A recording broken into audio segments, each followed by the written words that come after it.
The one thing, oh gosh, what's the one thing? Shocked. I'm a little bit vintage in many ways. We go out a lot.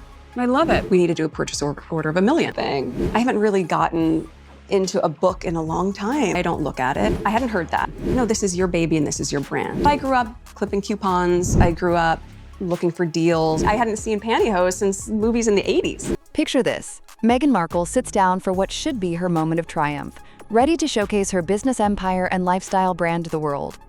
But instead of cementing her credibility, she spends 90 minutes weaving a web of contradictions so intricate that by the end, you're left wondering if anything she said can be trusted.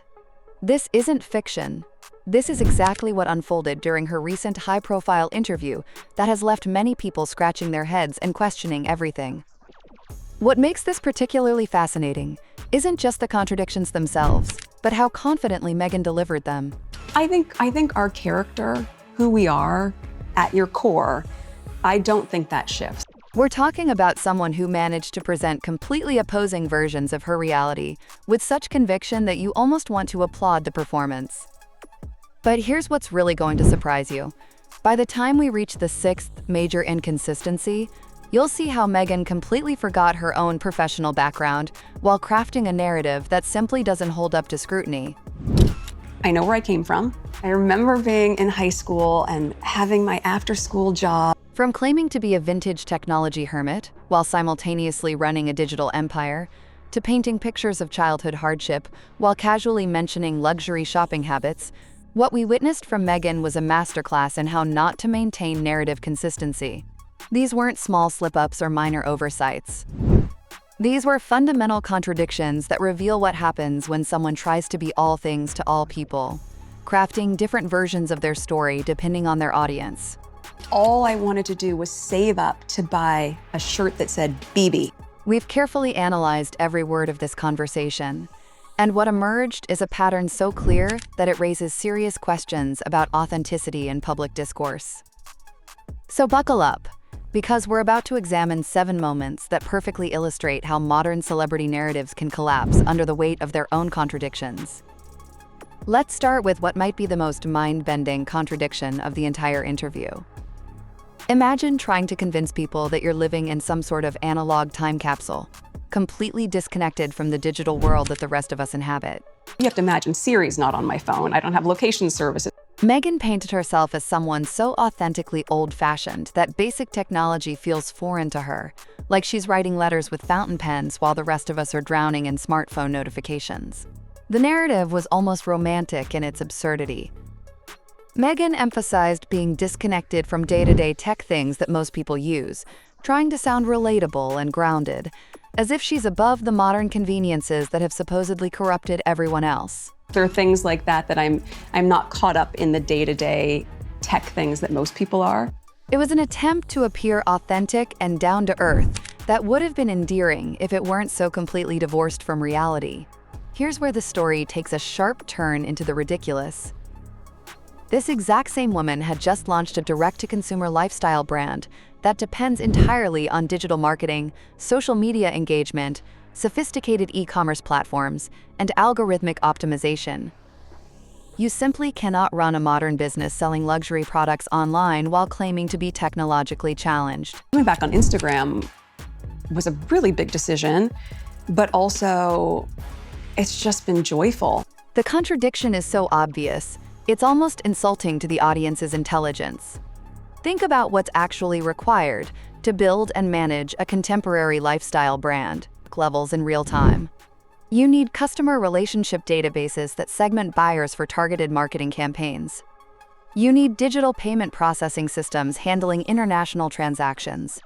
You need social media marketing campaigns leveraging hashtags, engagement metrics, and influencer partnerships. Coming back on Instagram was a really big decision, but also it's just been joyful.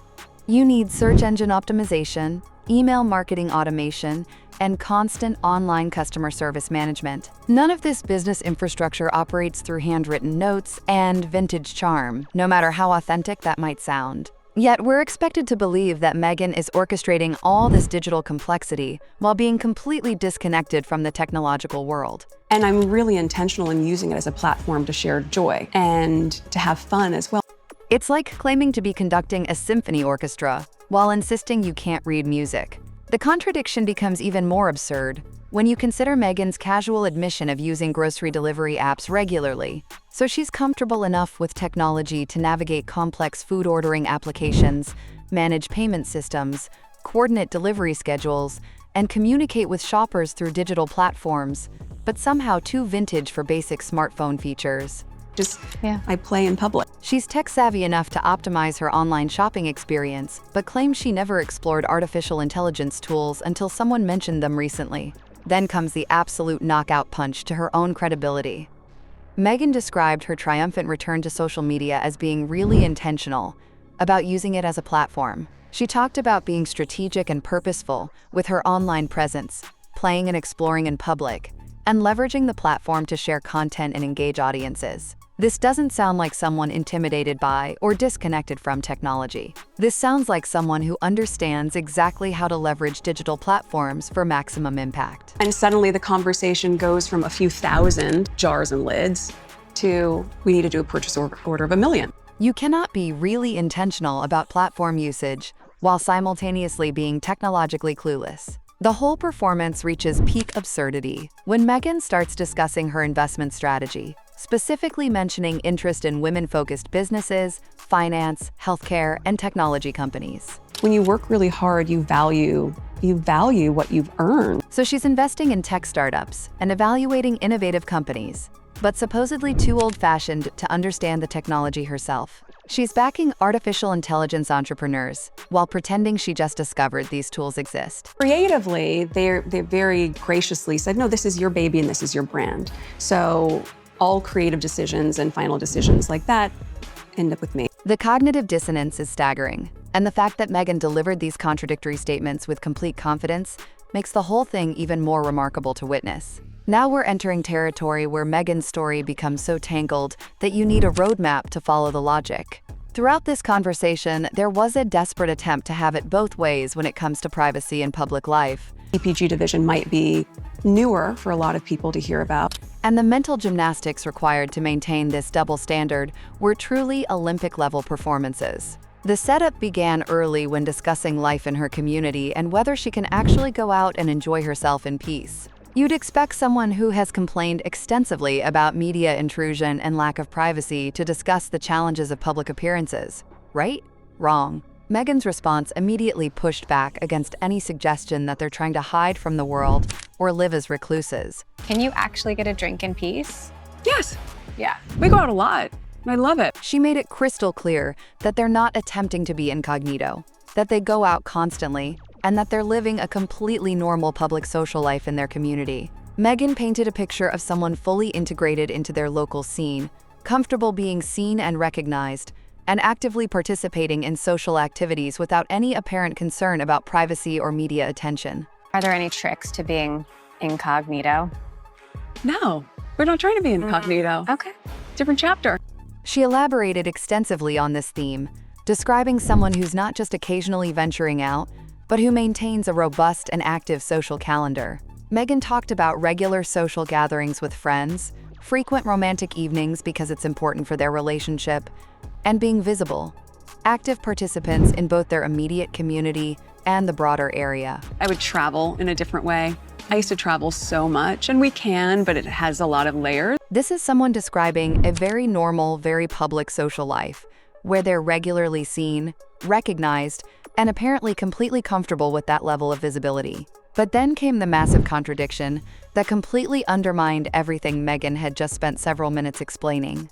When asked what she would do if she had total anonymity for a month, her response revealed someone deeply frustrated by the limitations of her public profile and desperately missing basic normal activities that most people take for granted. If you had total anonymity for a month, what would you do? Her immediate response was that she would go grocery shopping every day, explaining that she misses this mundane activity so intensely that she's been relegated to using delivery services for years. I would go grocery shopping every day. But wait, let's think about this logically. If Meghan can go out for drinks with friends, romantic dinners, and regular social outings in her community without feeling the need to hide or be incognito, why is grocery shopping suddenly this impossible dream, requiring total anonymity? This contradiction is particularly revealing because grocery shopping isn't exactly a high-profile public activity that draws media attention or creates frenzies. I miss grocery shopping so much, though I'm very much on Instacart. It's literally one of the most mundane, ordinary activities that adults do regularly without any fanfare. If Meghan can handle social nights and dinner dates in restaurants where people are socializing, drinking, and potentially taking photos, why would walking through produce aisles suddenly become this insurmountable privacy challenge? The inconsistency suggests that either her claims about living openly and comfortably in public are dramatically exaggerated, or her complaints about missing normal activities are manufactured specifically to generate sympathy and maintain a victim narrative. Either way, the stories don't align with basic logic. The contradiction deepens when Meghan expands on the travel theme. She describes missing the ability to travel spontaneously, to backpack through different places, and go on road trips without all the complicated layers that apparently come with her current status. But this directly contradicts her earlier emphasis on living normally in their community. I would travel in a different way.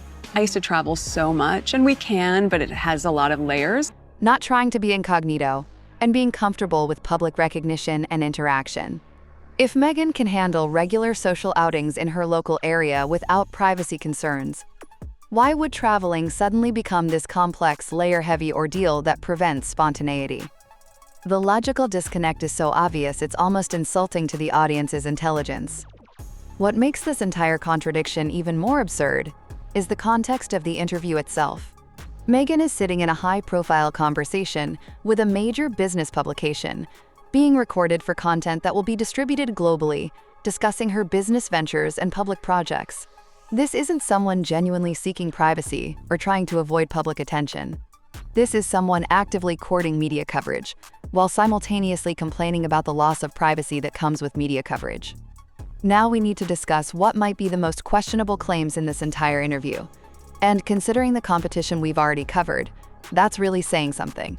The numbers Meghan throws around about her business success are so astronomical, and the timeline she describes is so impossibly compressed, that it ventures into pure fantasy territory. The conversation goes from a few thousand jars and lids to we need to do a purchase order of 1 million. Either we're witnessing the most dramatic exaggeration from a celebrity entrepreneur, or there are some seriously questionable methods being used to calculate these supposedly explosive sales figures. Let's break down exactly what Meghan claimed about her lifestyle brand, because the story defies basic business logic.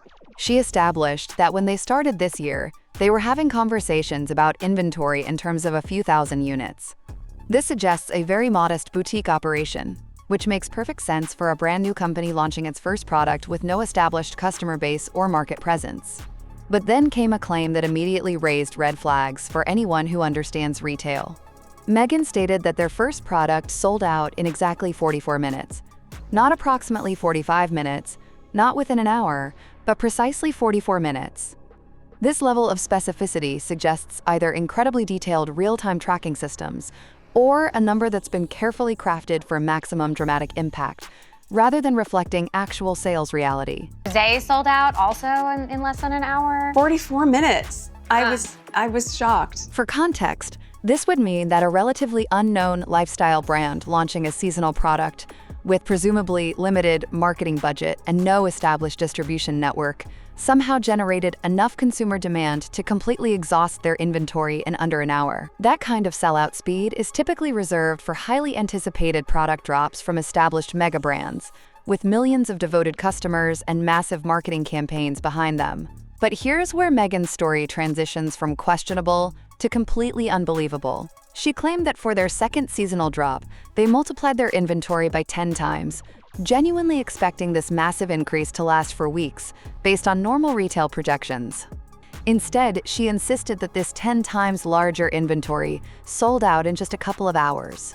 Let's think about what this actually means in concrete terms. If they started with a few thousand units and then multiplied by 10, we're talking about tens of thousands of units moving in hours. Then we prepped for the second seasonal drop and 10x'd our inventory. and thought for sure that would at least last for a couple weeks. For a luxury lifestyle product priced at premium levels, this represents millions of dollars in sales moving through their system in a single day. This would put Meghan's brand in the same category as viral consumer phenomena, like limited edition sneaker drops or concert ticket releases, but without any of the visible cultural impact that typically accompanies that level of explosive demand. But Meghan's story gets even more absurd. She then delivered what might be the absolute knockout punch to credibility. By claiming that conversations have now shifted from discussing thousands of units to needing purchase orders for millions of units. She described this as happening within just a few months of launching the business, representing a growth trajectory that would be extraordinary for any consumer brand, let alone a boutique lifestyle company selling specialty products. This kind of scale jump from startup inventory levels to million-unit purchase orders typically takes successful consumer brands years to achieve, if they ever reach those numbers at all. We're talking about the kind of scaling that requires massive infrastructure investments, sophisticated supply chain management, enormous marketing budgets, and extensive retail distribution networks. Yet Meghan described this transformation as if it happened organically through word of mouth and social media buzz alone. The timeline and scale she's describing would require her company to be processing more inventory and generating more sales than established lifestyle brands that have been building their customer bases for decades. This would put her operation in the same league as major consumer packaged goods companies with national distribution deals and $100 million marketing budgets. These numbers raise fundamental questions about verification, context, and basic business reality. Is Meghan talking about actual completed sales to end consumers, or speculative wholesale orders that might never translate to actual revenue? Are these figures reflecting global demand projections, or are they based on limited regional testing that got extrapolated into fantasy numbers? Most importantly, where is the visible evidence of this supposed cultural phenomenon? When consumer brands experience the kind of explosive growth Meghan is describing, it typically generates significant media coverage, social media buzz, cultural conversations, and visible market impact. Viral product launches create hashtags, waiting lists, reseller markets, and widespread consumer awareness. Yet her brand seems to have achieved unprecedented scaling, without creating any of the typical indicators that accompany genuine viral success. The story becomes even more questionable when you consider the competitive landscape for luxury lifestyle products and the challenges of building sustainable demand for premium consumables in an oversaturated market. The way Meghan described her relationship with Netflix reveals another fascinating layer of contradictions that completely exposes how business narratives can crumble under scrutiny. The Netflix of it all. You have a really unique relationship with them. How does it work? She's desperately trying to present herself as an independent, empowered entrepreneur, while simultaneously being completely dependent on corporate infrastructure.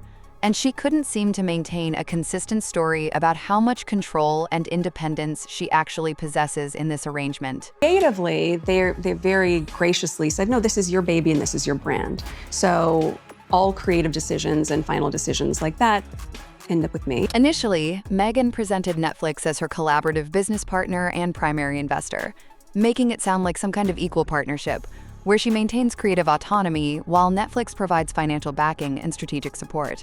She emphasized repeatedly that Netflix graciously told her, "This is your baby and your brand," giving her final say on all creative decisions and business directions. This painted a picture of an empowered entrepreneur, leveraging corporate resources while maintaining independence and creative vision. Meghan wanted us to believe that she's the one calling the shots, making strategic decisions, and driving the direction of her business empire, while Netflix simply provides supportive infrastructure and funding. It sounded like the perfect partnership for someone wanting to maintain authenticity while having access to corporate resources. CPG division might be newer for a lot of people to hear about.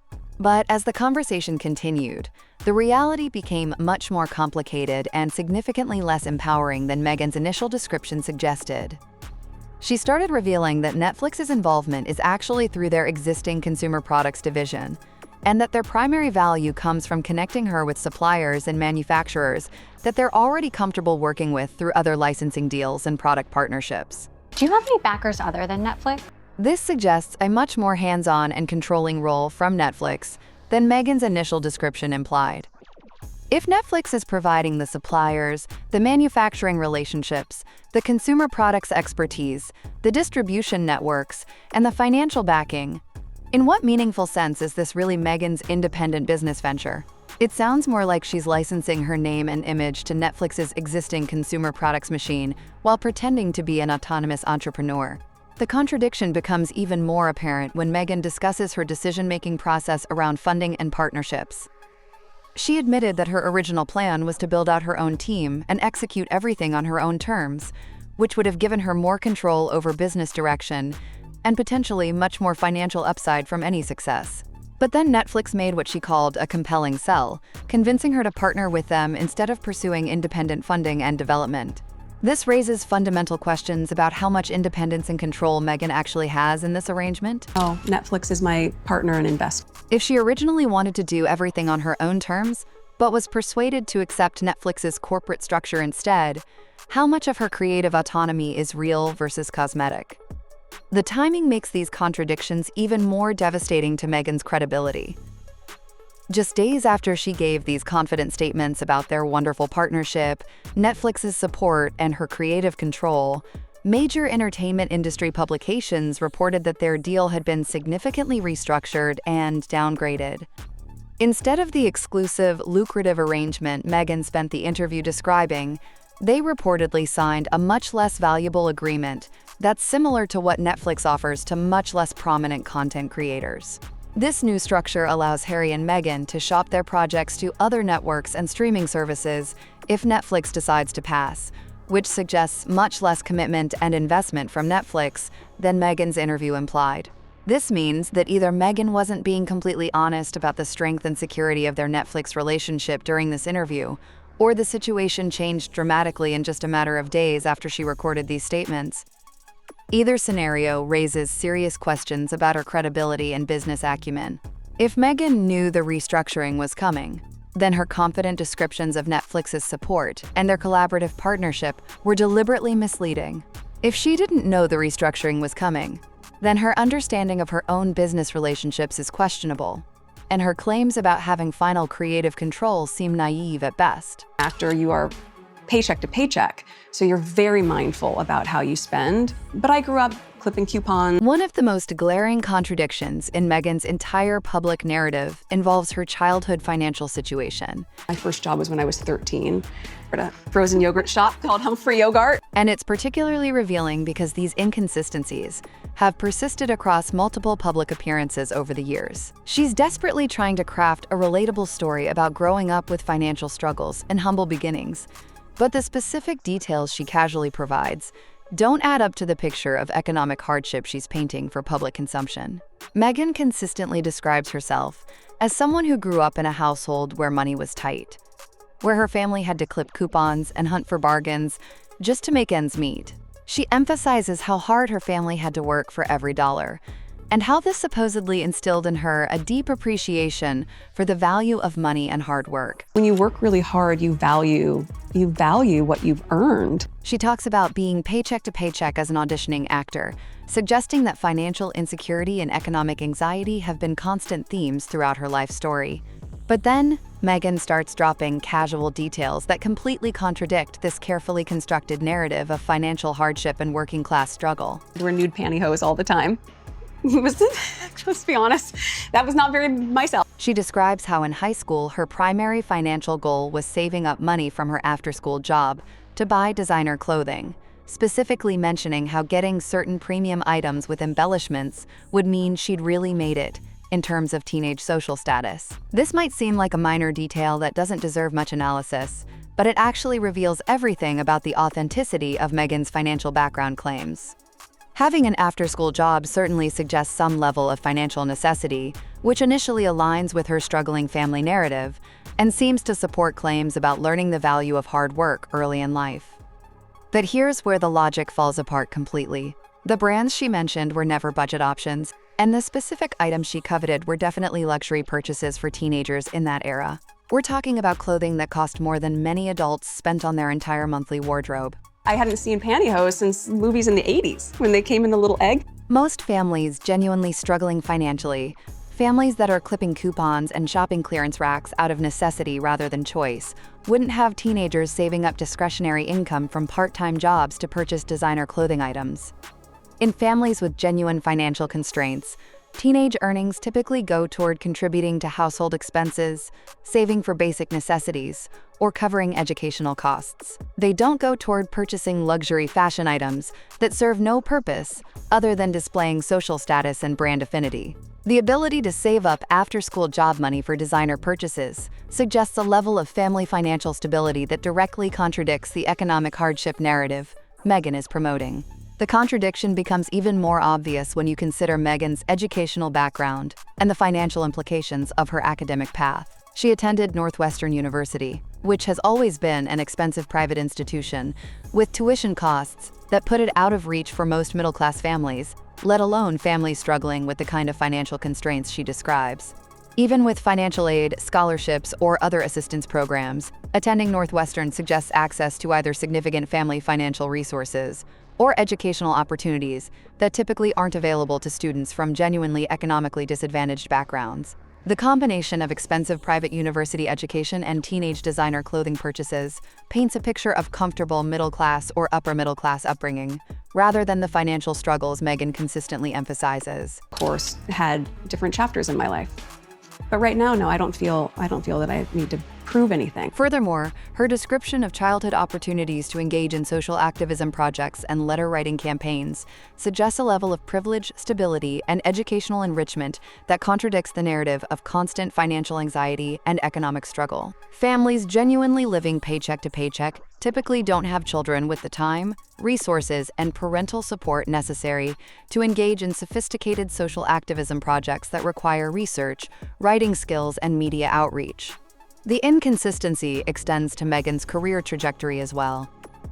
She describes being paycheck to paycheck as an auditioning actor, but was somehow able to maintain herself in an expensive city for years, while pursuing acting work before eventually landing a starring role on a major television series.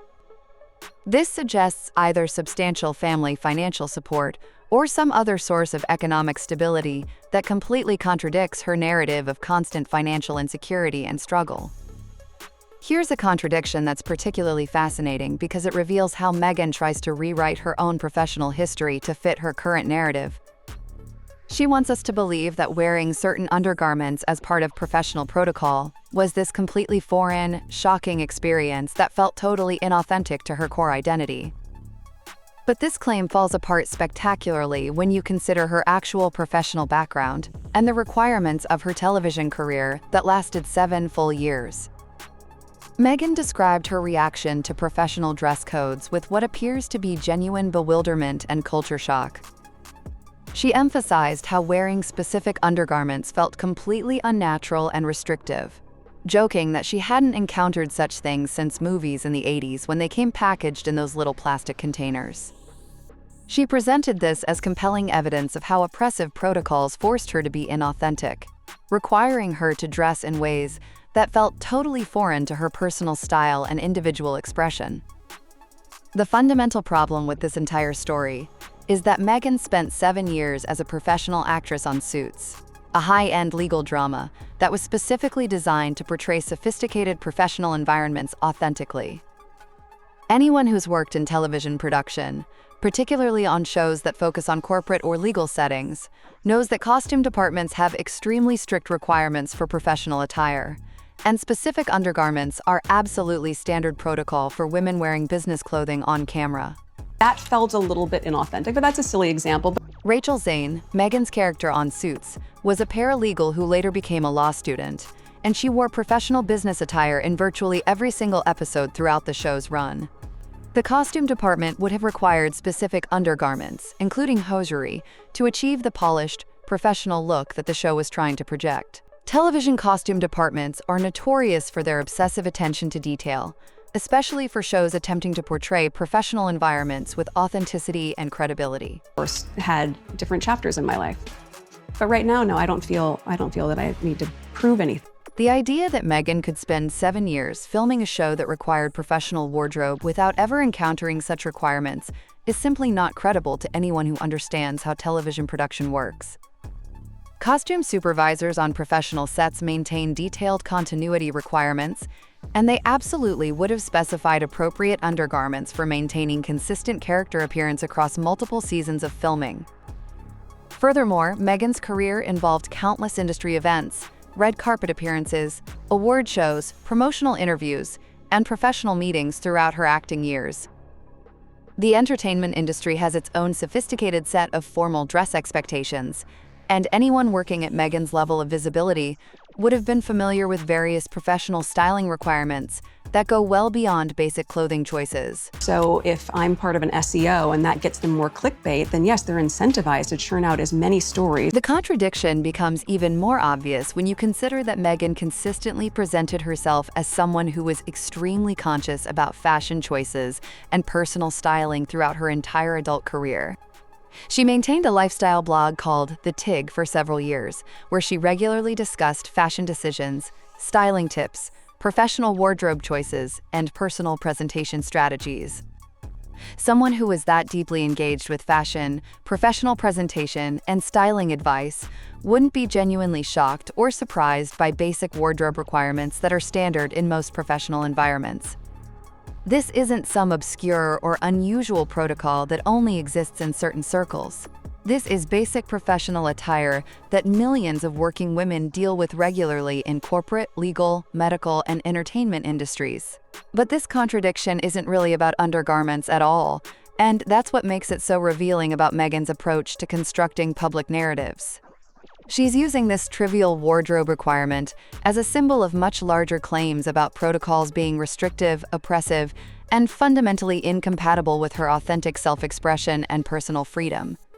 She's crafting a narrative where she was this free-spirited, authentic California girl who was suddenly forced into artificial constraints by an archaic institution, but her professional background suggests she was already extremely familiar with the kind of formal presentation requirements and protocol expectations that come with any high-profile professional position. That's why I don't look at it. It would be very hard to see anything about yourself that isn't true. The entire story falls apart when you realize that royal dress codes aren't significantly more restrictive than the styling requirements Meghan would have encountered throughout her entertainment career, her blog writing, her public appearances, and her professional networking within the Hollywood industry. She's retroactively portraying normal professional expectations as some kind of shocking cultural oppression to support her broader victim narrative about royal life. The final contradiction might be the most psychologically revealing of all, because it shows how Meghan tries to execute an impossible balancing act when it comes to media attention and public discourse. She desperately wants us to believe that she's completely disconnected from negative coverage and lives in blissful ignorance of what's being said about her, while simultaneously demonstrating encyclopedic knowledge of specific criticisms, media narratives, and the intricate economic mechanisms behind celebrity coverage. Meghan makes a huge production of explaining how she protects her mental health and authentic self by simply refusing to look at negative coverage about herself. She describes having developed healthy boundaries around media consumption, emphasizing that she's learned to compartmentalize and separate her real identity from the manufactured caricature that gets created by clickbait culture for profit and engagement. This sounds like someone who's developed sophisticated psychological defense mechanisms and maintains genuine emotional distance from the media ecosystem that surrounds celebrity culture. Meghan presents herself as someone who's risen above the noise, who doesn't engage with negative commentary, and who's found peace through deliberate disconnection from toxic online discourse. But throughout this entire interview, Meghan demonstrates intimate, detailed knowledge of specific criticisms and media narratives that directly contradict her claims about not consuming coverage about herself. She knows about reviews of her Netflix projects, both positive and negative. She understands the economic incentives behind clickbait coverage with the expertise of someone who studied digital media economics. She can articulate sophisticated explanations about how search engine algorithms work, how affiliate marketing generates revenue from celebrity coverage, and how financial incentives drive negative story production. This isn't the knowledge base of someone who's disconnected from media coverage about themselves. This is the expertise of someone who's deeply plugged into every conversation, every criticism, every narrative development, and every economic mechanism that drives celebrity coverage. But equally, it's not me that they're talking about. it's some caricature they've had to create to get clicks. You don't develop this level of understanding about clickbait economics and algorithmic strategy without extensive exposure to exactly the kind of media discourse Meghan claims to avoid. The contradiction becomes most obvious when she references specific criticisms that supposedly she's never encountered. When the interviewer mentions that some people view her content as glorifying certain lifestyle choices or promoting traditional culture, Meghan responds with apparent surprise, claiming she hadn't heard that particular criticism before. But her response immediately demonstrates that she's actually quite familiar with this line of critique, because she has a detailed, nuanced, well-thought-out response ready to deploy instantly. You don't spontaneously generate sophisticated rebuttals to criticisms you've never encountered before. Meghan's response reveals someone who's not only familiar with this specific criticism, but has spent considerable time thinking about how to address it strategically. Furthermore, Meghan admits throughout the interview that while she doesn't look at negative coverage directly, she's acutely aware that her friends, family members, and social circle have to read these stories. She mentions specifically that her children will eventually see publications with false information, and that there's discussion among other parents in their community about coverage. This suggests Meghan is getting filtered information about media coverage through her personal network, which means she's still very much plugged into the conversation about herself. There's this take that you're glorifying homemaking or glorifying trad wives. Oh, really? Just through intermediary sources, rather than direct consumption. You can't simultaneously be protecting yourself from seeing false stories, while also knowing intimate details about what those false stories contain and understanding their broader impact on your reputation and business interests. The most telling moment comes when Meghan acknowledges that it would be very hard to see anything about yourself that isn't true, while simultaneously demonstrating detailed knowledge of untrue things that have apparently been written about her. She can't logically know that false stories exist and understand their specific content and impact without having been exposed to that content through some mechanism. This contradiction reveals someone who's trying to appear above the fray and emotionally unaffected by criticism, while being completely consumed with managing, understanding, and responding to every aspect of her media coverage and public perception. Meghan wants the sympathy that comes with being a victim of unfair coverage, while also demonstrating the strategic media literacy that comes from obsessive attention to that same coverage. That feels odd to me. Yeah, how do you respond to that? That feels odd to me. I mean, I hadn't heard that. And there you have it. 7 absolutely devastating moments where Meghan Markle's carefully constructed narratives completely imploded in spectacular fashion. What we just witnessed wasn't just a few innocent slip-ups or minor inconsistencies. This was a full-scale demolition of credibility, delivered with the kind of confidence that only comes from someone who genuinely believes their own mythology. Each contradiction we dissected reveals a fundamental problem with how modern public figures construct their personas. When you're trying to be everything to everyone, when you're crafting different versions of your story for different audiences, eventually those stories start crashing into each other like cars in a demolition derby. And that's exactly what happened in this interview. The technology contradiction showed us Meghan trying to appear authentic and relatable while running a sophisticated digital empire. The privacy paradox exposed someone who wants sympathy for restrictions while living completely openly. Those astronomical business claims either represent the most explosive growth in lifestyle brand history, or they're the kind of exaggerations that make you question everything else someone says about their success. The Netflix partnership confusion revealed Meghan trying to appear independent while being completely dependent on corporate infrastructure. The financial background contradictions demonstrated how childhood narratives get manufactured to support current branding needs. The professional protocol amnesia was perhaps the most insulting to our intelligence, asking us to believe that a television actress had never encountered professional wardrobe requirements. And that media awareness contradiction was the cherry on top of this entire disaster, showing someone who claims to be disconnected from coverage while demonstrating encyclopedic knowledge of every criticism and media narrative about them. But here's what makes this whole thing even more entertaining. Meghan delivered every single one of these contradictions with absolute conviction, as if she genuinely believed that no one would notice the logical gaps in her stories. The audacity is almost admirable in its completeness. What this interview really exposed wasn't just 7 specific contradictions. It revealed the exhausting mental gymnastics required to maintain multiple versions of your life story and how those gymnastic routines eventually become impossible to sustain when you're speaking for 90 minutes straight to someone who's actually paying attention. The real question now is whether anyone will still take Meghan Markle seriously after watching her credibility crumble in real time. Because once you've seen someone contradict themselves this thoroughly, this confidently, and this repeatedly, it becomes pretty hard to trust anything else they tell you. Which contradictions surprised you the most? Drop your thoughts in the comments and let us know if you caught any other inconsistencies we missed. Hit that like button if you want to see more interviews dissected for contradictions. Subscribe and ring that notification bell, because we're just getting started with these deep dives into the stories public figures tell about themselves. Stick around, because the next video is already loaded and ready to blow your mind with even more unbelievable contradictions that will have you questioning everything you thought you knew.